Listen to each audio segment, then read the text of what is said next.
একদিন এই চেয়ারে সাইদি থাকবে না, হারিয়ে যাবে একদিন, এটাই স্বাভাবিক। মাওলানা শামসুদ্দিন থাকবে না, সাইদি থাকবে না। প্রিয় ভাই সব, আল্লাহর কসম, এই দোয়া কবুলের ভিতরে সাইদির কোন কেরামতি নাই, কোন কারিশমা নাই, আল্লাহর কসম। এখানে যে দোয়া যদি কবুল হয় তার একমাত্র কারণ কালামুল্লাহ, আল্লাহর কোরআন। আমি অযোগ্য, আমি অপদার্থ, আমি আল্লাহর এক গোলাম।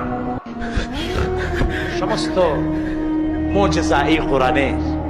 তাই লোকেরা বিশ্বাস করে এখানে দোয়া করলে আল্লাহ অনেক কথা শোনে, না শুনলেও তার কিছু আসে যায় না।